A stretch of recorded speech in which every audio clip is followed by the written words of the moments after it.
अऊज़ु बिल्लाहि मिनश शैतानिर रजीम बिस्मिल्लाहिर रहमानिर रहीम। Dear students, trainer Mohammad Zeeshan Akhtar आपसे मुखातिब है। अन्नाफ़े के प्लेटफॉर्म पर आप सबको खुश आमदीद कहता हूँ और अन्नाफ़े के मेंबर्स के लिए चंद ज़रूरी बातें। अन्नाफ़े के यूट्यूब चैनल को ज़रूर सब्सक्राइब कीजिए और बेल आइकन को ज़रूर प्रेस कीजिए ताकि आप ताज़ा तरीन मालूमात से बाखबर रह सकें। नाफे के यूट्यूब चैनल का लिंक पॉइंट नंबर 1 में दिया हुआ है। आप नाफे को फेसबुक और ट्विटर पर भी फॉलो कर सकते हैं जिसका लिंक पॉइंट नंबर 2 और 3 पर दिया हुआ है। मेंबर्स अगर कोई सवाल करना चाहें तो काइंडली पोर्टल पर लॉगिन होकर सवाल कीजिए जिसका लिंक पॉइंट नंबर 5 पर दिया हुआ है। और जब आप नाफे के पोर्टल पर लॉगिन होते हैं तो आप अपने सब्जेक्ट्स के मुतालिक वीडियोस वॉच कर सकते हैं, क्विज़ेस अटैम्प्ट कर सकते हैं, फ्लैश कार्ड्स इस्तेमाल कर सकते हैं, अन्नाफे के ऑफिशियल नोट्स स्टडी कर सकते हैं और अपनी स्टडीज़ को ट्रैक पर रख सकते हैं। डियर स्टूडेंट्स, अल्लाह ताला की आयत से मैं आज के लेक्चर का आगाज़ करता हूँ। अऊज़ु बिल्लाहि मिनश शैतानिर रजीम बिस्मिल्लाहिर रहमानिर रहीम। बदीउस समावाति वल अर्द व इज़ा क़ज़ा अमरन फ़इन्नमा यक़ूलु लहू कुन फ़यकून। इसका तर्जुमा है उर्दू में, वही आसमानों और ज़मीन को वजूद में लाने वाला है, यानी अल्लाह ताला। और जब अल्लाह किसी चीज़ के ईजाद का फ़ैसला फरमा लेता है तो फिर उसको सिर्फ यही फरमाता है कि तू हो जा, बस वो हो जाती है। डियर स्टूडेंट्स, अल्लाह ताला की आयत को पढ़ने और समझने के बाद हम आज के लेक्चर का आगाज़ करते हैं। ये कैम्ब्रिज ओ लेवल केमिस्ट्री 5070 का लेक्चर है और आज हम सेकंड चैप्टर जिसका नाम the particulate nature of matter है, इसके सब टॉपिक काइनेटिक पार्टिकल थ्योरी के अंदर topic number 2.1 B evidence for the movement of particles in liquids and gases को स्टडी करेंगे। जी स्टूडेंट्स, टॉपिक से ये बात समझ में आती है कि लिक्विड्स और गैसेस के जो पार्टिकल्स हैं वो उनमें मूवमेंट होती है।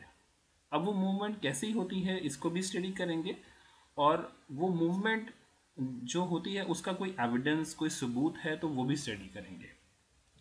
तो सबसे पहले ये समझते हैं कि पार्टिकल्स क्या होते हैं।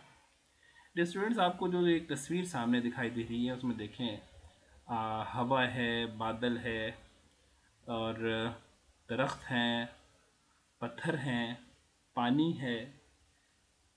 जी स्टूडेंट, ये सारी चीज़ें पार्टिकल से मिलकर बनी है। यानी इन शॉर्ट आप ये कह सकते हैं कि everything is made of particles. लेकिन अभी तक ये समझ में नहीं आया कि पार्टिकल होता क्या है, यानी व्हाट आर पार्टिकल्स। देखिए मैं रीड कर रहा हूँ।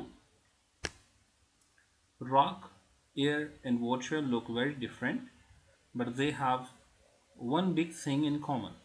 They are all made of very tiny pieces, far too small to see. For the moment, we will call these pieces particles.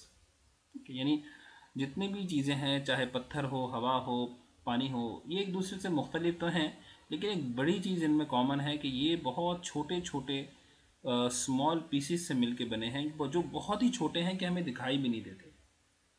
उन स्मॉल पीसीस को हम इस वक्त पार्टिकल का नाम दे देते हैं कि उन स्मॉल पीसीस का नाम पार्टिकल है।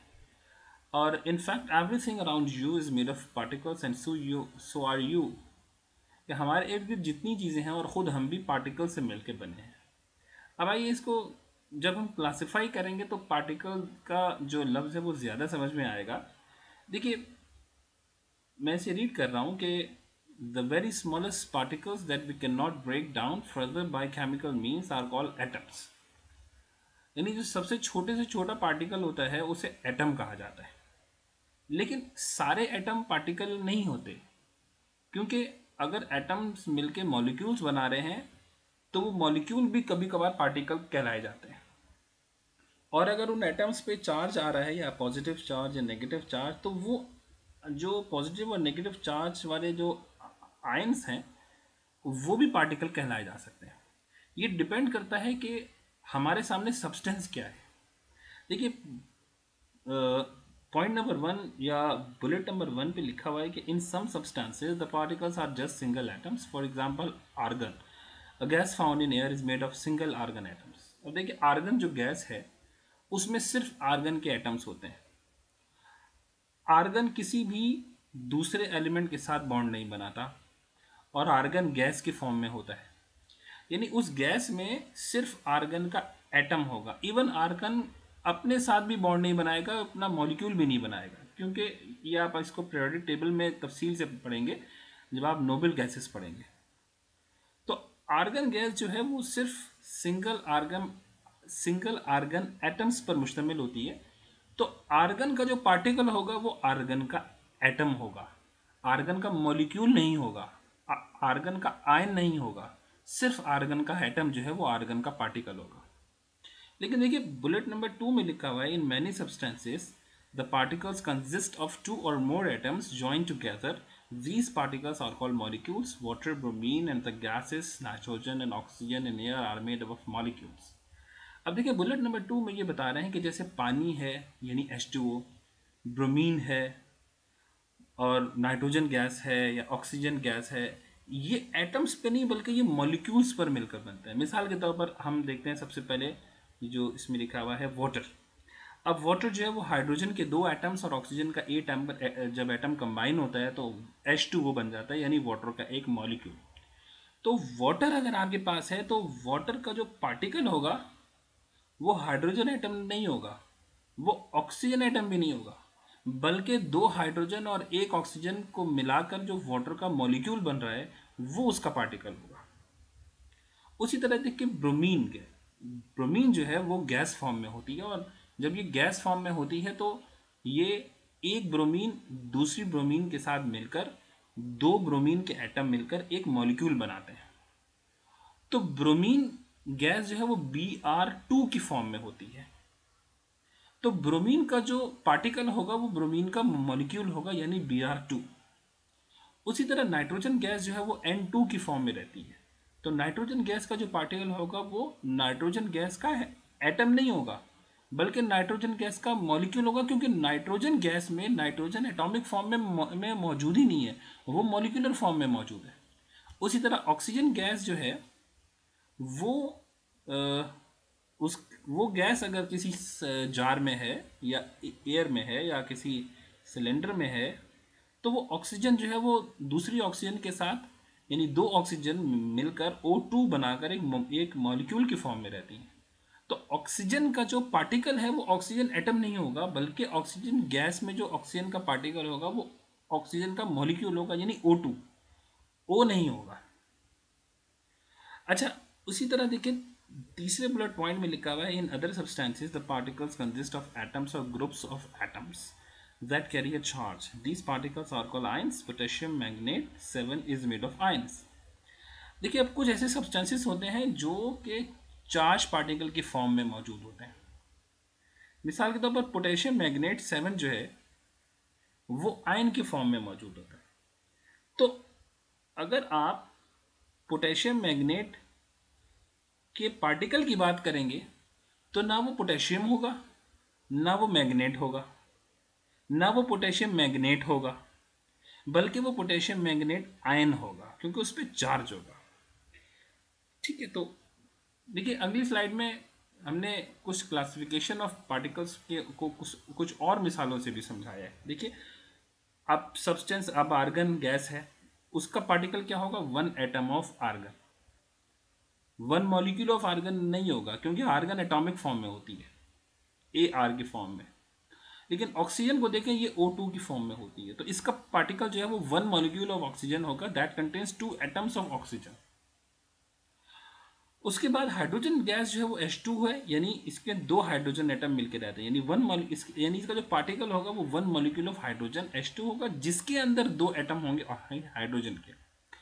उसी तरह देखिए NaOH इन वाटर, जब आप NaOH को वाटर में डिजोल्व कर लेते हैं तो देखें राइट साइड पर एक आपके पास डायग्राम बनी हुई है ये, जिसमें एक बीकर है, उसमें NaOH को डाला है, यानी सोडियम हाइड्रोक्साइड को। तो जैसे ही सोडियम हाइड्रोक्साइड पानी में गया है, सोडियम आयन सेपरेट हो गया, OH आयन सेपरेट हो गया, और ये वाटर में मुस्तकिल रैंडम मोशन में मूव करते रहते हैं। इसको ऐसे एक और डायग्राम की मदद से देखें बताया गया कि ये जो पर्पल कलर का जो बॉल है ये सोडियम है, और ये जो रेड एंड वाइट बॉल्स हैं ये ऑक्सीजन और हाइड्रोजन है। तो जब हमने इसको, और ये पूरा हो गया सोडियम ऑक्सीजन हाइड्रोजन यानी NaOH। अब जब हम इसको पानी में डिजोल्व करेंगे तो पर्पल वाला जो सोडियम है वो सेपरेट पॉजिटिव चार्ज की फॉर्म में इस वाटर के अंदर मूव करेगा, और जो ऑक्सीजन और हाइड्रोजन है वो OH- की फॉर्म में इस पानी के अंदर मूव करेंगे। तो सोडियम हाइड्रोक्साइड जब पानी में डिजोल्व होगी तो इसका पार्टिकल क्या होगा?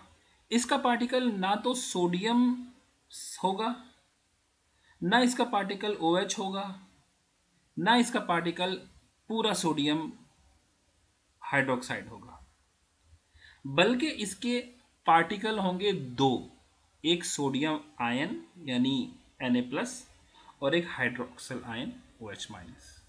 यानी अगर आप सोडियम हाइड्रोक्साइड के पार्टिकल की बात करेंगे तो वो आयन्स होंगे, यानी sodium, one cation of sodium और वन हाइड्रोक्सिल आयन यानी OH, because when NaOH is dissolved in water one molecule of NaOH breaks into Na+ and OH।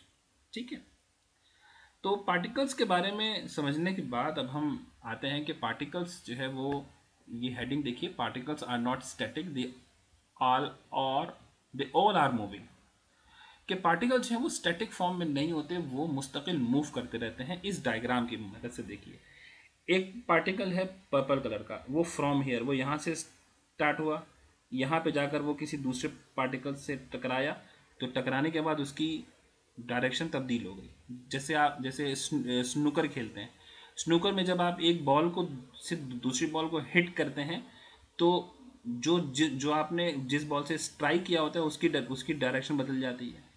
तो बिल्कुल उसी तरह जैसे स्नूकर बॉल होती है उस तरह ये पार्टिकल ने इसको हिट किया तो इसकी डायरेक्शन तब्दील हो गई, फिर ये यहाँ चला गया, यहाँ इसने किसी को हिट किया, फिर यहाँ किसी को हिट किया, फिर ये स्ट्रेट लाइन में मूव करता रहता है और ये मुस्तकिल मूव करता रहता है टू हियर। लेकिन यहाँ पर आकर ये स्टॉप नहीं होगा, यहाँ पे आके फिर इसकी डायरेक्शन किसी दूसरे से टकरा के तब्दील हो जाएगी। ये एक रैंडम मोशन है, ये यानी आप कह नहीं सकते कि ये पार्टिकल जो है वो यहाँ के बाद यहाँ जाएगा या ऊपर निकल, यानी आप इस डायग्राम को किसी भी तरह ड्रॉ कर सकते हैं, इसकी कोई ख़ास शेप नहीं है, यानी इसको कहते हैं रैंडम मोशन। तो पार्टिकल्स जो हैं वो चाहे लिक्विड के हों या गैस के हों वो रैंडम मोशन में होते हैं, लेकिन सॉलिड के पार्टिकल रैंडम मोशन में नहीं होते, वो सिर्फ वाइब्रेट करते हैं यानी टू एंड फ्रो मोशन करते हैं। ठीक है, अब देखिए इसको जो समझाया गया वो किस तरह लिखा गया है कि in rock and other solids the particles are not free to move around but in liquids and gases they move freely. As they move, they collide with each other and bounce off in all directions. So the path of one particle in a liquid or gas could look like this.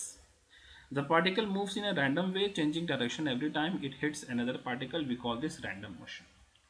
अच्छा, अब ये साबित कैसे हो कि particle जो है वो मूव करते हैं? हमें इसका एविडेंस भी चाहिए। तो कुछ नॉन लेबोरेटरी एविडेंस हैं कि पार्टिकल मूव करते हैं, और ये नॉन लेबोरेटरी एविडेंस का मतलब है कि ये लैब से बाहर है, यानी ये आपके घर में हो सकता है या आपके घर से बाहर हो सकता है, लेकिन ये नॉन लेबोरेटरी एविडेंस है। अब देखिए इसके, ये पहली एविडेंस देखिए, इसमें बारबेक्यू बन रहा है, ठीक है, और बारबेक्यू जब बन रहा है तो इस बारबेक्यू की जो खुशबू उठ रही है, वो खुशबू क्या है? वो बेसिकली इस बारबेक्यू के पार्टिकल्स हैं जो गैस के साथ मिल के स्प्रेड हो रहे हैं, यानी अरोमा जो है वो गैस के साथ यानी एयर के साथ में मिल के वो स्प्रेड हो रहा है और दूर दूर तक जा रहा है। ये यानी ये पार्टिकल मूव कर रहे हैं। इसको देखें, लिखा हुआ है कि cooking smells can spread out into the street, this is because smells are caused by gas particles mixing with and moving through the air, they dissolve in moisture in the lining of your nose. ठीक है, तो ये एक मिसाल है कि जो cooking aroma है वो इस बात का सबूत है कि पार्टिकल्स जो है वो मूव करते हैं। और कुकिंग अरोमा क्या चीज़ होती है? जब हम बारबेक्यू मतलब जो है ना करते हैं तो जो वेपर्स निकलते हैं ऊपर, जो गैस फॉर्म में होते हैं, ठीक है, वो गैस पार्टिकल या वो वेपर के जो पार्टिकल्स होते हैं वो एयर के साथ मिक्स होकर स्प्रेड कर जाते हैं, यानी दूर दूर तक पहुंच जाते हैं। अच्छा, एक दूसरा एविडेंस भी देखिए, ये देखिए, ये सूरज की रोशनी आ रही है, और सूरज की जब रोशनी अंदर आ रही है तो देखिए इसमें डस्ट के पार्टिकल यानी बारीक बारीक रेत के ज़र्रात जो है वो मूव कर रहे हैं। ठीक है, गोल गोल घूम रहे हैं। ये भी इस और ये घूम क्यों रहे हैं? क्योंकि हवा के मॉलिक्यूल जो है वो रेत के मॉलिक्यूल से या डस्ट पार्टिकल्स से टकरा रहे हैं, और जब टकरा रहे हैं तो वो रेत के मॉलिक्यूल्स को धक्का दे रहे हैं। जब धक्का दे रहे हैं तो रेत के मॉलिक्यूल्स मूव कर रहे हैं। तो रेत के मॉलिक्यूल्स की मूवमेंट और इस बात का सबूत है कि उन्हें कोई धक्का दे रहा है, और वो धक्का कौन दे रहा है? वो एयर के मॉलिक्यूल्स दे रहे हैं। ठीक है, अब देखें इनको किस तरह से हमने लिखा है कि नंबर 2, you often see dust and smoke dancing in air in bright sunlight. The dust and smoke are cluster of particles. They dance around because they are being bombarded by tiny particles in the air. अच्छा, अब जरा laboratory evidence की तरफ आते हैं कि particles move करते हैं। देखिए ये एक बीकर है, ठीक है, ये एविडेंस नंबर 1। ये एक बीकर है, इसमें हमने कोई कलर डाई डाल दी या कोई कलर्ड मटेरियल डाल दिया। मिसाल के तौर पर पोटेशियम मैग्नेट 7 के क्रिस्टल डाल दिए। अब पोटेशियम मैग्नेट के जो क्रिस्टल होते हैं वो पर्पल कलर के होते हैं, तो जैसे ही वो अंदर जाएंगे वो मूव होना शुरू हो जाएंगे। ठीक है, आप अगर इसको हिलाएंगे भी नहीं तब भी जैसे ही आप क्रिस्टल डालेंगे वो मूवमेंट स्टार्ट हो जाएगी पार्टिकल्स की।